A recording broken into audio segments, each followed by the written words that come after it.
Welcome to Writer. I'm your host, Kat Filer, also known as KJ Filer, author of Shadowrunner, and my guest today is none other than Jeffrey Dale Lofton. Jeffrey hails from Warm Springs, Georgia, best known as home of Roosevelt's Little White House, but he calls the nation's capital home now. He moved to Washington for an acting job and stayed, finding work on the stages of DC theaters and performing arts centers, including the Kennedy Center, Signature Theater, Woolly Mammoth, and the Studio Theater. He even scored some television appearances. Today, he is a senior advisor at the Library of Congress, surrounded by books and people who love books, in short, paradise.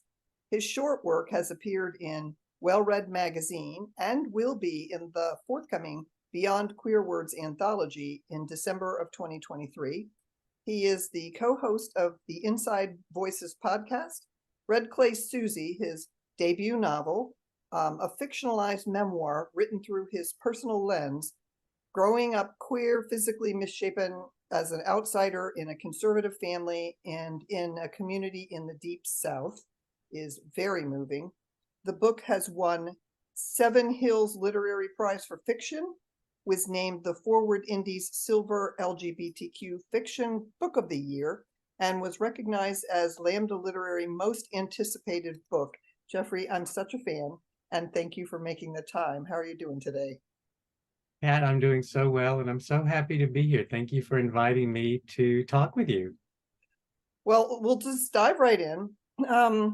Do you identify as a Southern writer? And if so, what is it about Southern storytelling that captivates you?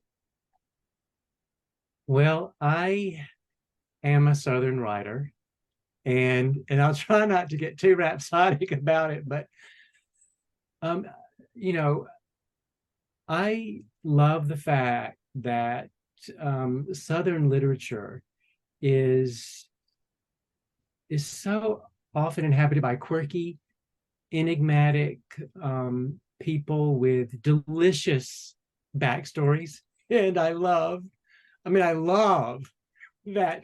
I just love the cadences of Southern dialogue. It just drips with tree sap. It lingers so long over vowels in an almost Italianate, I would say operatic way. It's musical, it's lilting, it's seductive. Yeah. And it's often just funny as all get out. Yeah, it is. It is. Yeah, it is. I just love that it embraces its own nuttiness, and it revels in its beauties, and the Deep South is in me at a molecular level, and no matter where I go, how far I travel, I'll always be a Southern writer. Yeah. Well, and speaking of you being a Southern writer, I would love for you to read something. You said you might have something that you could read for us. I'll be happy to. I have something marked. Okay. I can see it though. That's the problem. Oh. So I'll set it up just a little bit. So Red Clay Susie is the story. It's a coming of age story you mentioned of Philbert, who is born in Warm Springs, Georgia, gay, with a significant physical malformation of the chest.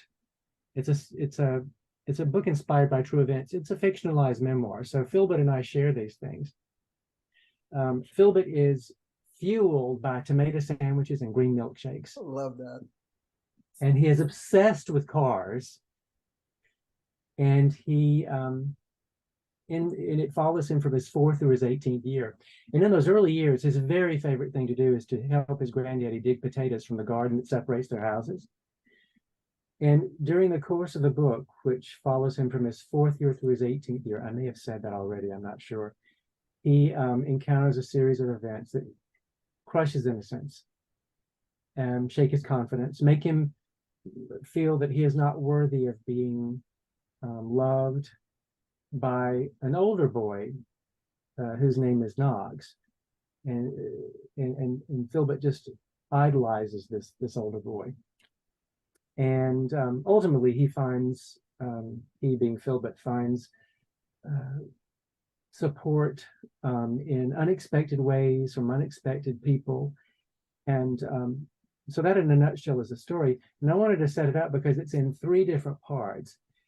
What I'm going to read is from the 3rd part. It's when Philbert is almost 16 years old. He's not quite 16.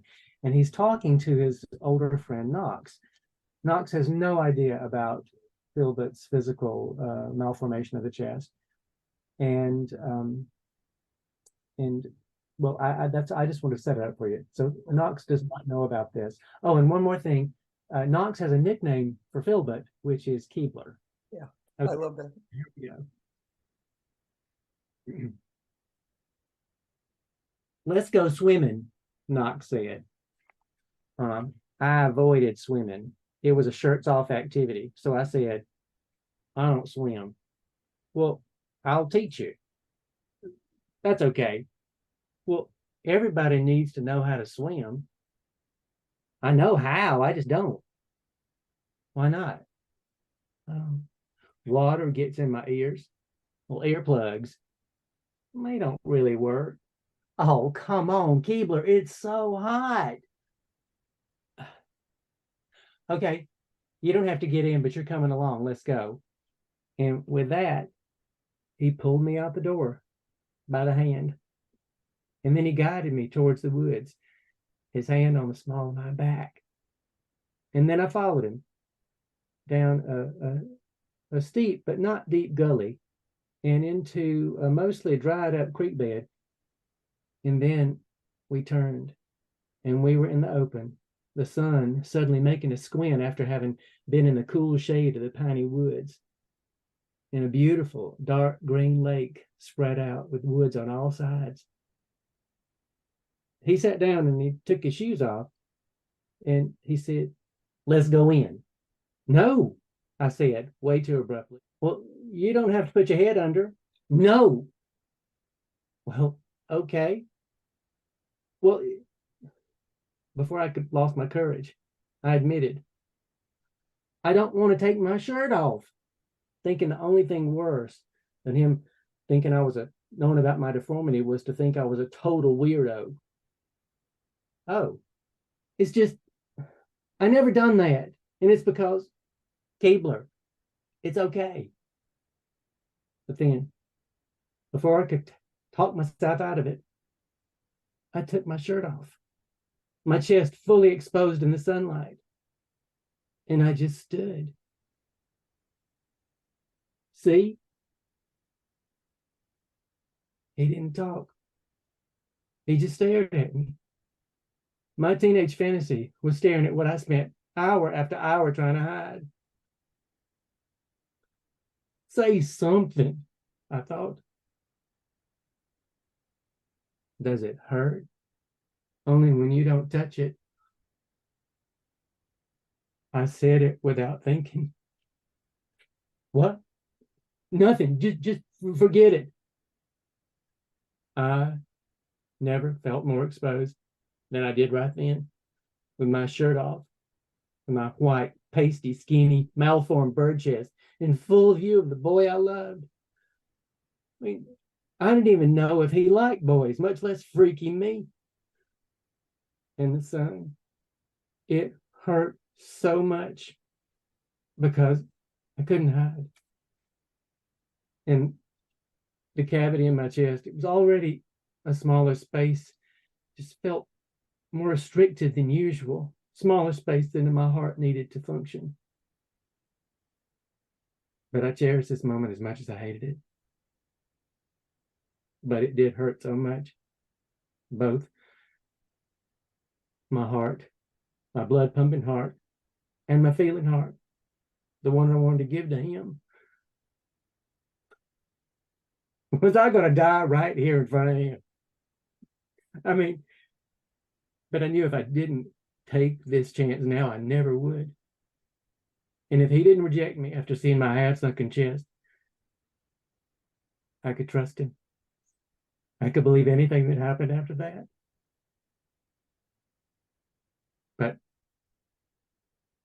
He just stared. And as embarrassing as it was, the pain was not because I was disfigured and all my organs were fighting for room. I ached because somebody finally saw me. Thank you. I'm gonna need a tissue. Oh, This is what the book is like. And so for readers who haven't discovered this book, yeah, thank you for that. That's the whole thing is like this. And this is one of the reasons, sorry, it's one of the reasons that I really enjoyed hearing it. Because in your head, you're not maybe hearing a person that sounds like, but when I was listening to the audiobook, I wanted to ask you, did you have anything to say about the narrator? Because it was brilliant. well, oh my gosh. So I'll start off by saying that I love audiobooks. I listen to so many audiobooks for several reasons. One is it's a different art form. I so admire those voice actors who can take a piece of literature and just turn it into something new by interpreting it in the way that they do. And so I love listening to audiobooks. I also find that I don't have enough time to sit down and read as much as I want to. I think that's true of so many people. So I'm so grateful for audiobooks. And so, when the book was sold to Blackstone, this doesn't happen all the time, I understand, but I got approval to have some say in who they chose. And I felt really fortunate. And I was all the time, one of my favorite voice artists is named Pete Cross. I'd listened to so many books he'd narrated, and I thought, oh, I wish Pete Cross could narrate it, but it'll never happen. And so the reels, the audition reels came through digital reels, and they came through. They sent them through email, and there were names on the files, and one of the names was Pete Cross, and I swear I almost fell on the floor. I'm not overstating it. And so I listened to the reels. They were all wonderful, but Pete Cross was sublime is not a fine enough word. It's not an accurate enough word. And I didn't know him at the time, of course, but since he recorded it, we've had a chance to chat. We've never met in person, but we've talked several times. Oh. And I just love what he did. And the best thing of it all, other than meeting him, which I hope to do, but meeting him virtually has been wonderful, is early on, when we first talked, actually, he said, I wish that I had had this book when I was 11 years old. It would have made all the difference. I bet. And that's really you can't ask for better than that. No. Because I wrote the book. I started writing it for myself. I had a rough time of it growing up. And I wrote the book as a way of I had years of pent up frustration and humiliation and fear and anger and all of that. And it started to, when I first left home for college, LaGrange College in LaGrange, Georgia, which is not that far away from where I grew up, but it was away from where I grew up. And being away from home for the first time is when everything started to really come out of me. And as a natural instinct, I just started writing it down. Little did I know at the time I was writing a novel. Okay. But, I was writing it as a way of expunging my insides. I've come to think of it as an exorcism by exposition. Okay. And so I wrote the first draft really for myself to heal. But I finished it about halfway through the first draft. I realized I wasn't writing it for myself anymore. I was writing it hoping that it could be a roadmap of sorts for young people, or even not so young people, who are having a really challenging time of it, a difficult time of it, because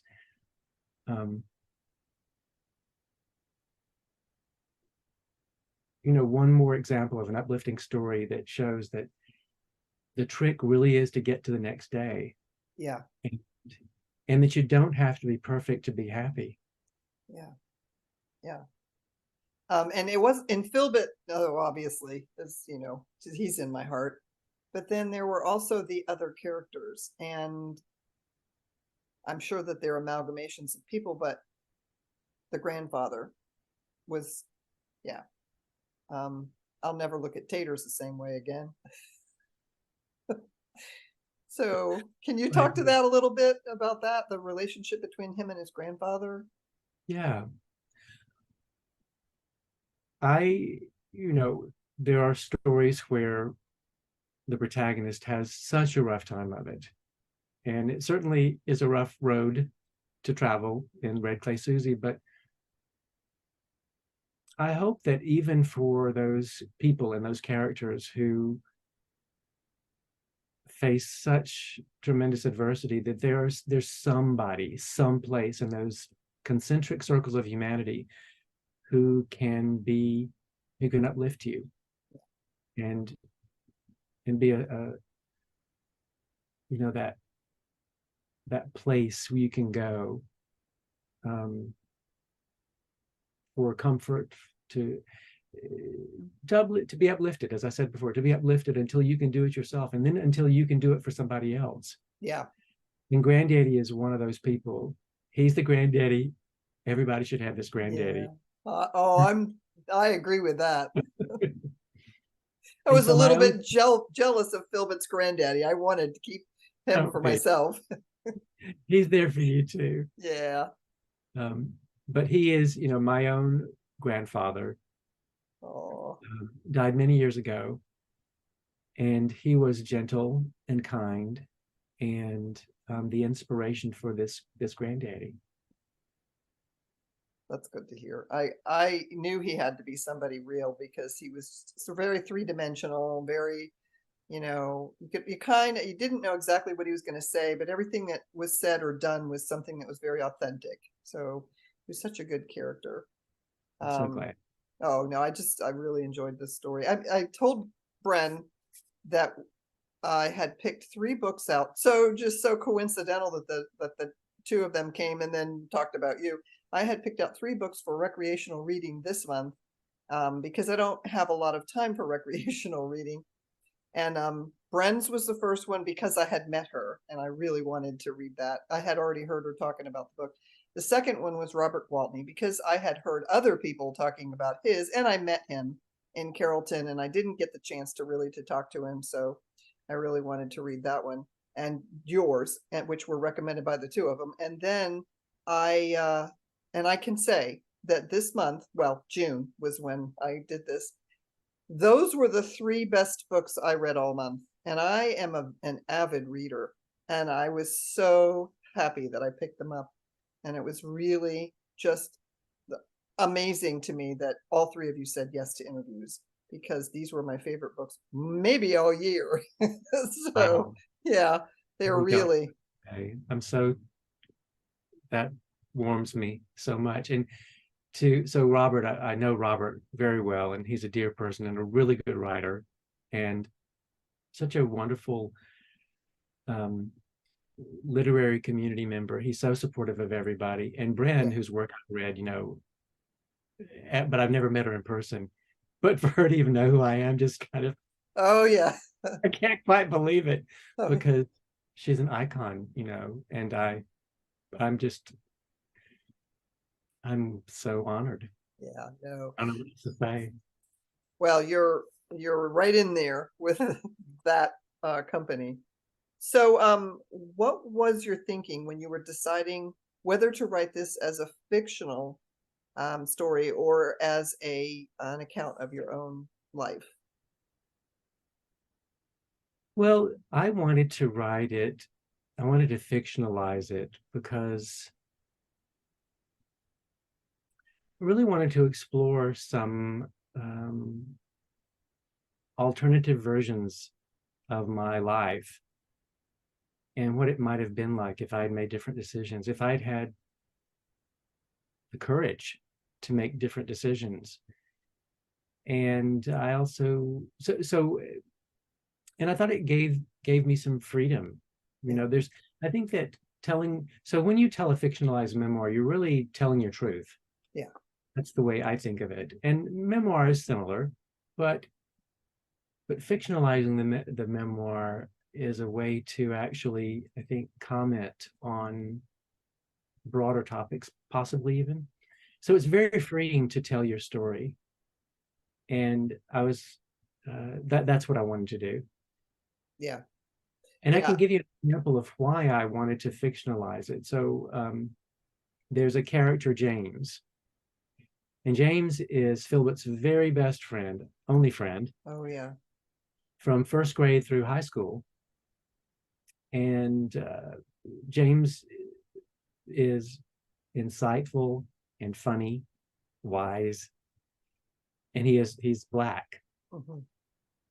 And so he is an outsider in this world. He lives in a world where racism is just a fact of life. Racism, conscious and unconscious racism, is just the way it's just this part of this very small conservative community in the Deep South.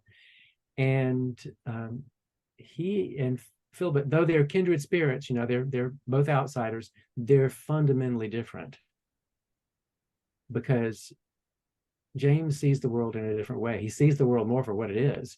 Yeah. And he helps Philbert see the world in a different way. He opens Philbert's eyes to a much more inclusive world, actually. And I did not have a friend like James growing up.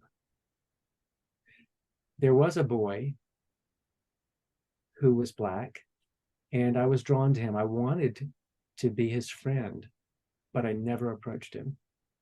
I was too afraid of being rejected. I was conditioned and used to being rejected.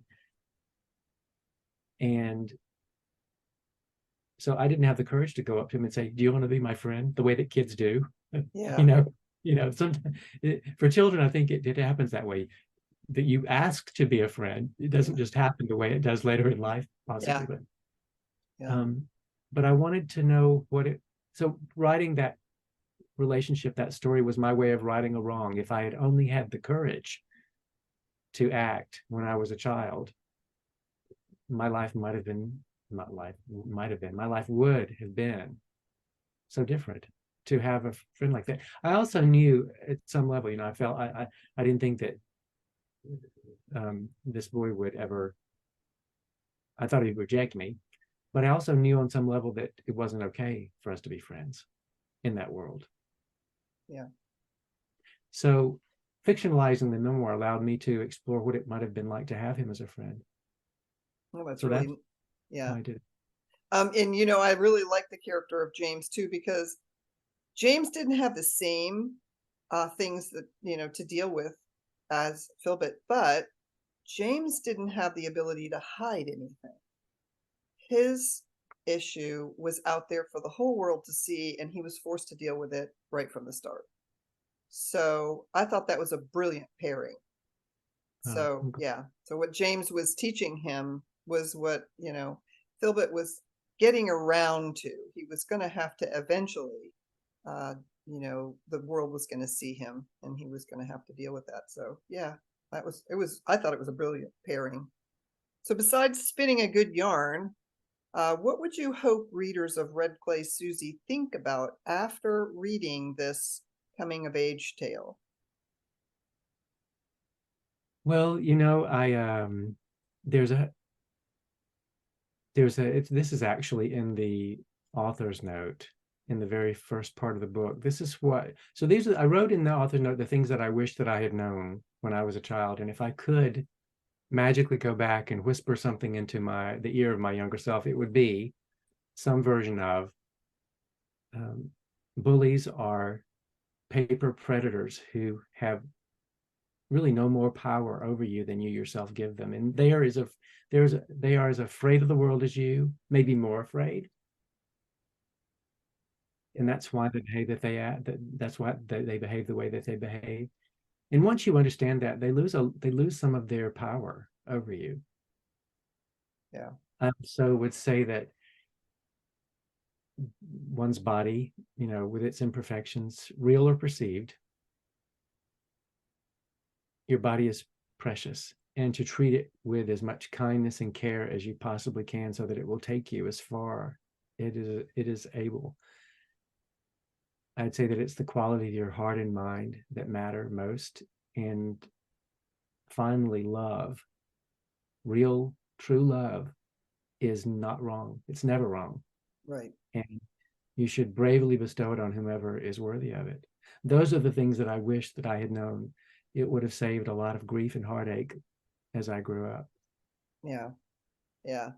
And I think as you get older, those are easier to embrace. So I do like that this is a YA. It's not, I wouldn't actually categorize it as YA, but I would certainly recommend it to young adults because it does, you know, um, Yeah. it's a nice read. Yeah.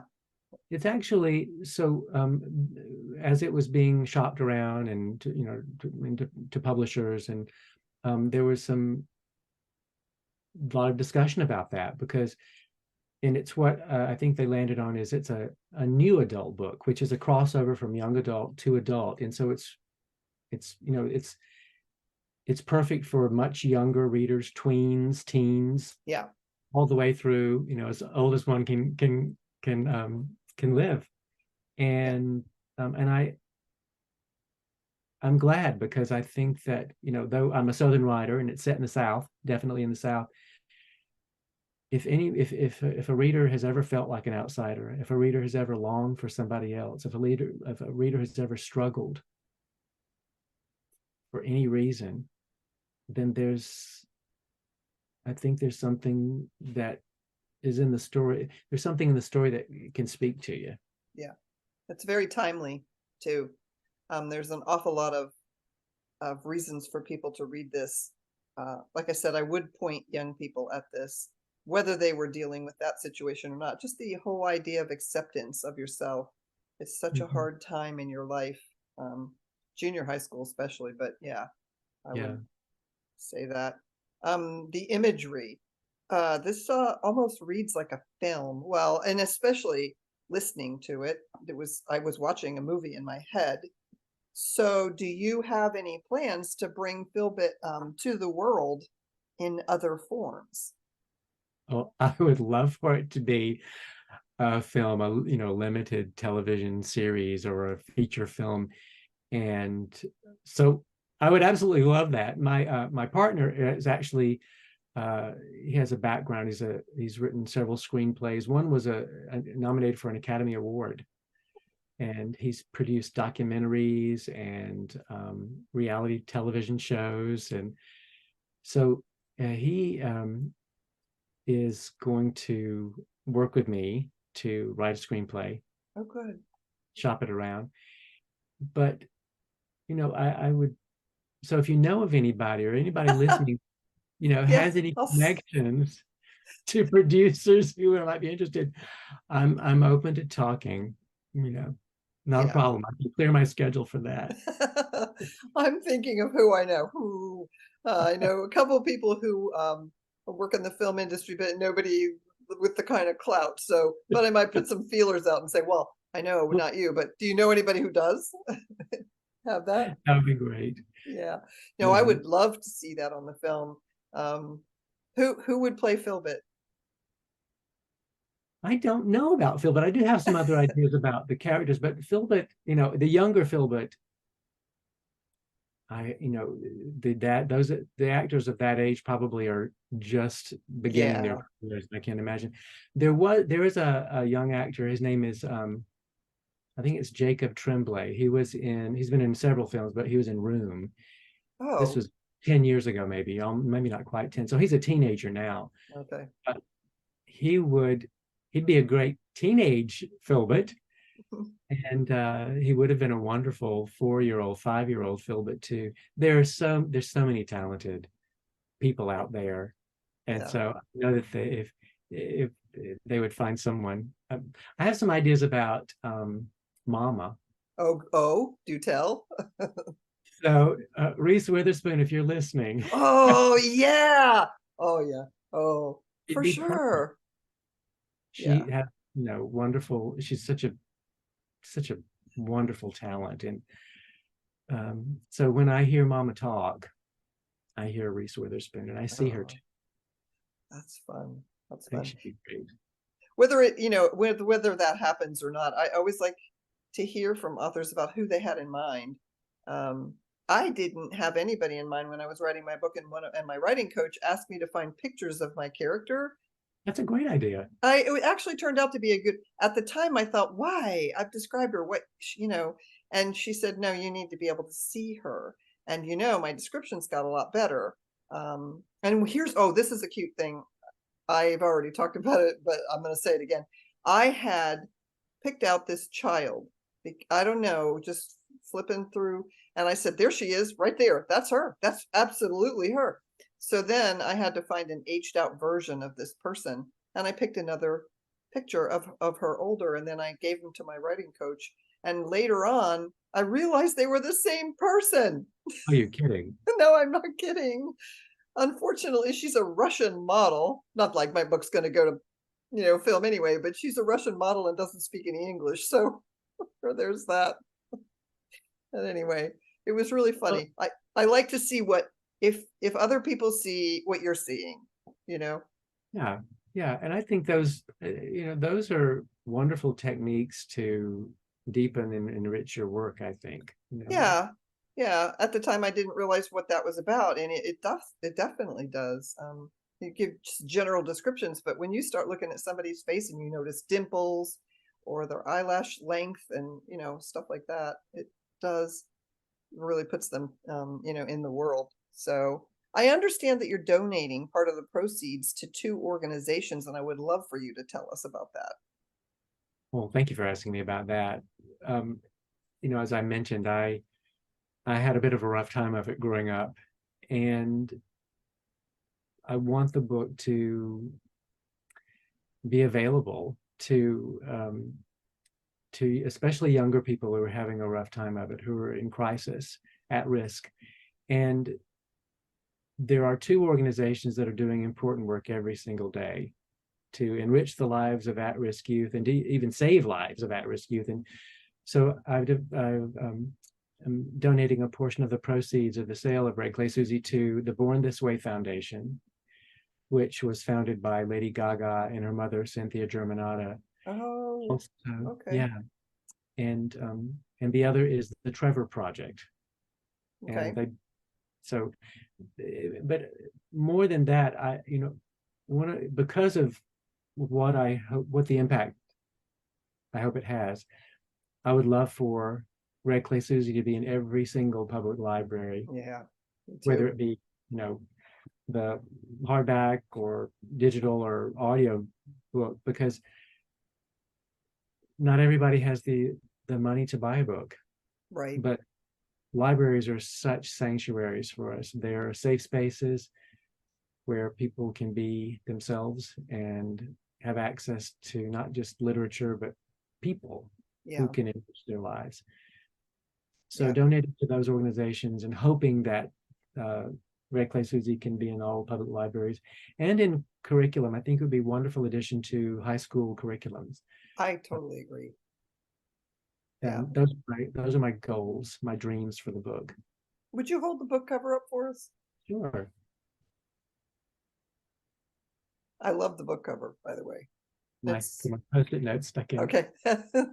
That's okay. Anybody reading it has the same thing going on. Even in the audio book, I was like, okay, let's make a Yeah. mark here. Yeah. So I think that's a great idea. And I encourage readers who read and love this book, which is pretty much everyone who does. But anyway, I think readers don't realize how much power they have with their own authors. And Mm. so if you have read this book or listened to this book, I'm talking to the reader here, and you liked it, ask for it. Go into a library and ask for it. Ask for it in your local bookstores.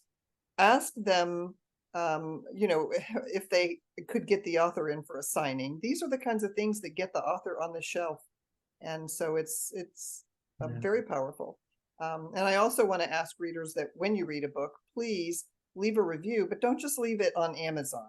Leave it on BookBub, Barnes and Noble, everywhere. Goodreads. Goodreads. Yeah, for That really sure. helps. That helps so much. And it doesn't just help the author, it helps other people discover your author. So, which is one of the reasons I started this podcast, was because I wanted to, I know that people know that I used to do publicity, and I know some authors, and people will ask me what they're like. And well, they haven't found a book signing close by, but they could listen to them here. And so I'm hoping people are going to come here to see you, and then also find the other people that they would be interested in listening to also, or reading. Yeah. So is there anything I haven't asked that you wish that I would ask? No, this has been a wonderful conversation, but there are a couple of things I'd like to mention, if I may. Please do. The mic is all yours. Oh, thank you.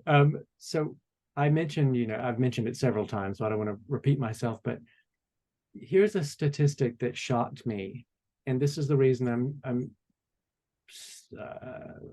I hope that not just this book, but other books can be, a balm to young people. Literature was such an important part of my development.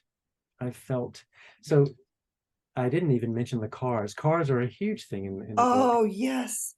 And there are 4 cars that feature prominently. They're characters almost.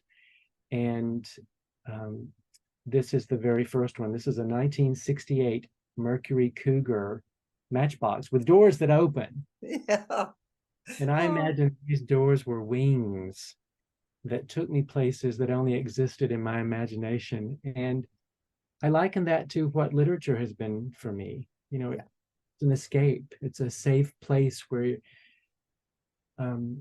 you can explore where the limits of life are off. Yeah. Anything is possible. And that's why it's important for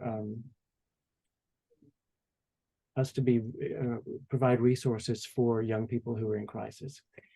But I wanted to mention, as a statistic, and this is what shocked me, 45% of queer kids last year seriously considered killing themselves. Oh. And 20% actually tried. Gosh. That's why it's so important for me to do what I can to help my community. And writing the book is one, donating proceeds to these organizations is another. Yeah. So that's really important to me. We talked, I think you asked me a question. I think I went off on a tangent, but we talked about red clay, which of course is everywhere in the South. Yes. Now, for this particular child in this book, he thinks that red clay is unique to his little community. But this is red clay in a Duke's mayonnaise jar. Duke's.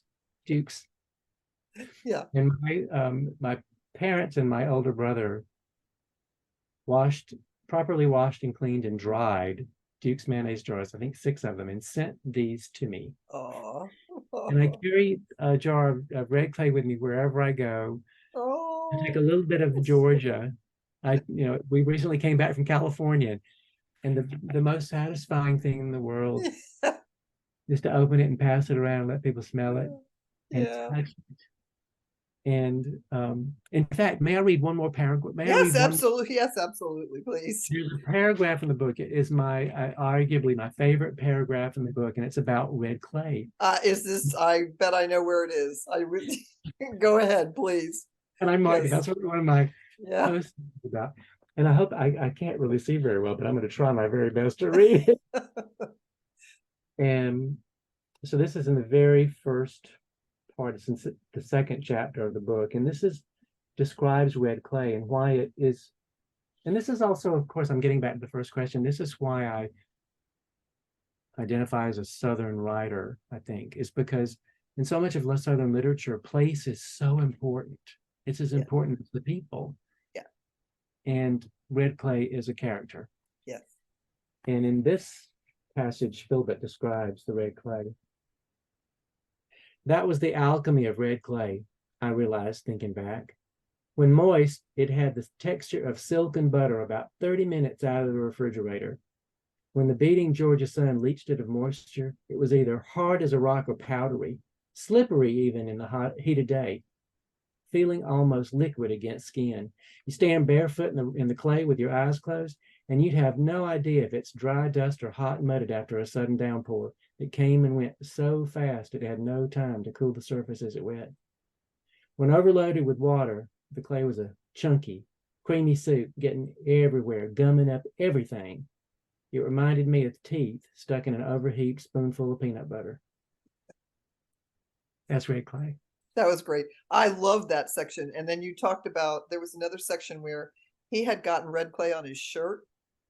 And then he was trying to think about how, and I'm familiar with red clay. And it's just absolutely, you're right. There's dirt, that's a thing. Okay, but then there's red clay, and it does have particular properties. And I did love that. And once it touches you, it never lets you go. It claims you. Yeah.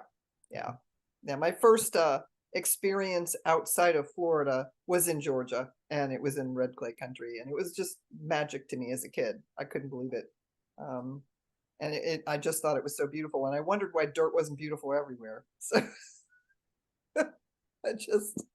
I kept saying, how come we can't have nice, sand at home? How come ours is so brown and yeah. So yeah. Going to do that. The other thing I want to mention is that so I have an author site, and there's a book club kit there. Oh. And I love book clubs and talking of book clubs. So there's a downloadable book club, and there's recipes, there's like sad streak pound cake and yellow tomato sandwich recipes, sweet tea recipes, all kinds of recipes, and a history of Matchbox cars, and a description of the topography of the land. And so if anybody's interested in me coming and talking to them for a book club in person or over Zoom, I would love that. I love doing that. Well, this is the exact place for people. Also, you are a co-host on a podcast, are you not? With Robert Gwaltney. Are you really? I didn't know he was. Oh gosh. Yeah. I'm the luckiest boy in the world. Oh gosh. Inside Voices? Yeah. Okay. So yeah. Can you talk about that? Sure. It's for Well Read magazine, the podcast for that magazine, and we interview authors, and we have plans to interview like literary people, not just authors, but we have a playwright who's lined up in the wings to talk with us, and we're thinking about some other people around in the literary world. So it's mostly authors, but other folks. And yeah, we're starting off. We've had 5 or 6 interviews so far. Yeah, we have a good time, and there's one interview every month. Go to wellreadmagazine.com. I think if you just go Well Read Magazine on the look for that, you'll find it, or Inside Voices. Okay. All right. Well, I'll put that up.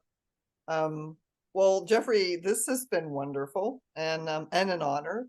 I feel like I got to know you in the book a little bit, and I look forward to running into you in person one day. So at least we've gotten this little bit of in person. Yeah. We will definitely meet in person. I'm sure. I'll look for you.